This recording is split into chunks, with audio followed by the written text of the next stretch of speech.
किसान साथियों नमस्कार। मैं राजू राम राठौड़, तहसील बिल्लाड़ा, जिला जोधपुर, राजस्थान से।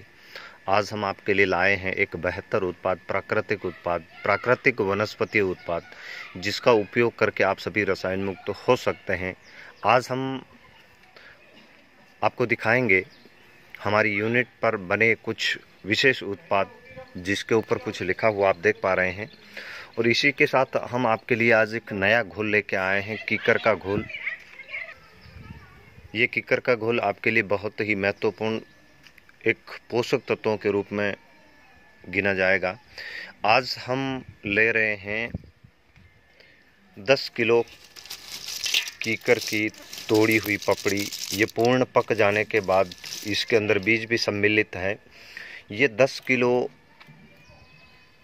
कीकर की पपड़ी, इसके अंदर कई तरह के सूक्ष्म पोषक तत्व, कई तरह के माइक्रोन्यूट्रेंट और कई तरह के खनिज तत्व पाए जाते हैं। क्योंकि कीकर का पेड़ एक ऐसा पेड़ है जिसकी लंबाई, जिसकी ऊंचाई बहुत ज़्यादा होती है, और जितनी इसकी ऊंचाई होती है उतनी ही इसकी जड़ ज़मीन में ज़्यादा गहराई तक जाती है। तो जो सब सॉइल के अंदर इसकी जो जड़ जाती है, उस जड़ के आसपास के जो खनिज तत्व है वो अपने साथ ले लेता है और इन फलियों में आ जाता है। वैसे इन फलियों का आयुर्वेद में बहुत महत्व है। इसकी कच्ची की सब्जी भी बनाई जाती है, इसका अचार भी बहुत स्वादिष्ट होता है, पचकूटे में इसको उपयोग लिया जाता है। और इसके साथ हम कीकर का घोल जो बनाने जा रहे हैं, ये 10 किलो पपड़ी है। इस पपड़ी को हम डालेंगे 200 लीटर वेस्ट डिकम्पोजर के बैरल में, और इसको 21 दिन के लिए गलाने के लिए रखेंगे। 21 दिन जब इसको रखेंगे तो इसके अंदर जो पाए जाने वाले गुण हैं वो सब इस वेस्ट डिकम्पोजर के साथ आ जाएंगे, और ये घोल बन के जब तैयार हो जाएगा तो इससे फसल को उन तत्वों की पूर्ति होगी जो कि फसल के लिए अति आवश्यक है। कैल्शियम और नाइट्रोजन भी है इसमें हल्का। सबसे अच्छा इसमें कैल्शियम है, दूसरा इसमें आयरन है। ये दो शक्त तत्वों की ये पूर्ण रूप से पूर्ति करेगा। अगर आपके पास किसी भी प्रकार की फसल है, चाहे त्रिमासिक है, अर्धवार्षिक है या वार्षिक है, तो उसमें आपको किस प्रकार इसका उपयोग करना है। जैसे कि 200 लीटर बैरल के अंदर 200 लीटर वेस्ट डिकम्पोजर, 10 किलो कीकर की पपड़ी, ये सूखी हुई पपड़ी है। इस पपड़ी को लेकर आप 21 दिन के लिए फर्मेंट करके रखें। जब ये फर्मेंट पूर्ण रूप से हो जाएगी तो इसके ऊपर एक हल्की सी परत आएगी, जैसे जीवामृत बनने के बाद उसके ऊपर मक्खन जैसी परत आती है। अगर आप उसको निकालकर अतिरिक्त लेना चाहते हैं तो वो भी आपके लिए बहुत उपयोगी साबित होगी। और इन पपड़ी को हम 21 दिन के लिए रखेंगे फर्मेंटेशन करने के लिए। जब इसका फर्मेंट हो जाएगा, इसके ऊपर हल्की सी मक्खनी परत आ जाएगी, हम इसको निकाल कर इसका हमारे लगाई गई फसल कपास की, उसके अंदर स्प्रे के रूप में 2% का इसका आप विशेष ध्यान रखें। क्योंकि ये उन खास तत्वों में से कुछ कम आवश्यकता वाला तत्व है। जैसे कि सबसे महत्वपूर्ण पौधों को आवश्यकता होती है नाइट्रोजन, पोटास, फास्फोरस, उसके साथ साथ कैल्शियम, आयरन। तो सख्त आवश्यकता इस पपड़ी से आप अपने फसल के लिए कर सकते हैं। कई बार हमने आपको बताया कि आयरन की कमी से पत्तियों में क्या दिखता है, या कैल्शियम की कमी से फलों में क्या असर रहता है, या पत्तियों में क्या असर रहता है, या पौधे में क्या असर रहता है। तो अगर आपके पास इस प्रकार का पेड़ है, इसको बबूल भी बोलते हैं, इसके पेड़ को कीकर भी बोलते हैं। ये भारत के हर एक अंचल में पाया जाता है। ये विशेष प्रकार की आप पपड़ी जो देख पा रहे हैं, मैं आपको थोड़ा और क्लोजअप लेता हूँ। ये बबूल की पपड़ी जो है, कीकर की पपड़ी पूर्ण रूप से पकी हुई, इसके अंदर बीज भी है। आप इसको पूरा पाउडर न करें तो भी चलेगा, इतना तोड़ दें तो भी बेहतर है।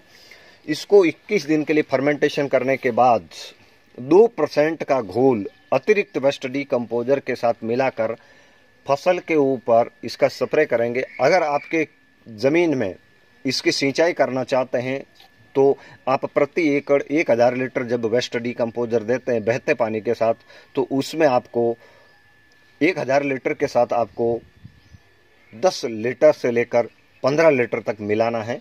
अगर आपके खेत में लैब टेस्टिंग से ऐसा पता चला है कि कैल्शियम कम है, या आयरन कम है तो इसकी मात्रा आप बढ़ा सकते हैं। ये घोल जो है कभी खराब नहीं होता, क्योंकि प्राकृतिक वनस्पति से वेस्ट डीकम्पोजर के द्वारा बना ये घोल आपके लिए बहुत ही महत्वपूर्ण।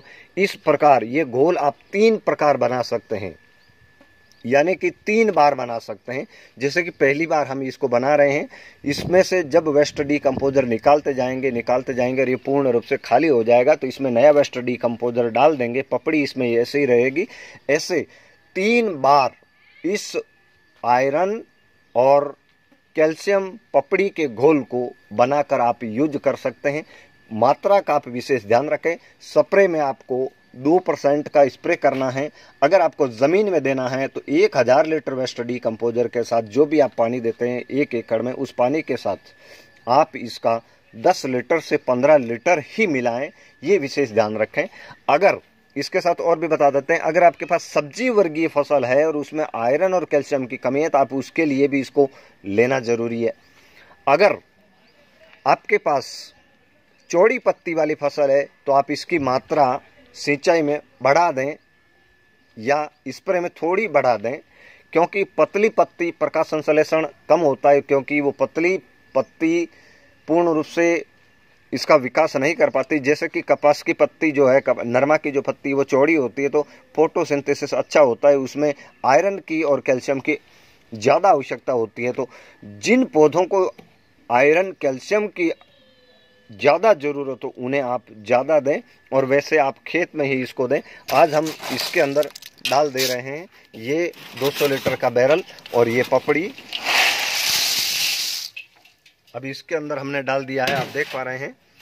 और ये इस प्रकार देखिए, ये लोहे के बर्तन के अंदर ये आयरन का असर आ चुका है, क्योंकि इस पपड़ी के अंदर बहुत ही सक्रिय तेज आयरन होता है।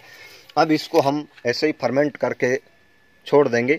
अब ये जो बैरल खाली है इसमें से पूरा दूसरे बैरल से वेस्ट डीकम्पोजर डालकर इसमें भर लेंगे। तो किसान साथियों, आप रोग मुक्त हो, रसायन मुक्त हो और अपने खेत में उगाई जाने वाली हर फसल के लिए आप प्राकृतिक वनस्पतियों का घोल, प्राकृतिक उत्पादों का समावेश करके वेस्ट डीकम्पोजर के द्वारा उपयोग करें, ताकि आपको शुद्ध उत्तम अनाज मिले, आप स्वस्थ रहें, रोग मुक्त रहें। इसी आशा के साथ घर में रहें, कोरोना महामारी का पूर्ण रूप से पालन करें, ताकि बताए गए नियमों के अनुसार आप चलेंगे तो आपको ऐसी भयंकर बीमारी से निजात मिलेगी। आपको अपने खेत के लिए वेस्ट डीकम्पोजर देना है, चाहे आपका कुएं का पानी खारा है या फिर मिट्टी पानी का मेल नहीं खा रहा है, तो आप प्रति एकड़ 1000 लीटर वेस्ट डीकम्पोजर दीजिए। इस प्रकार अतिरिक्त अन्य उत्पादों का समावेश करके उपयोग कीजिए। धन्यवाद।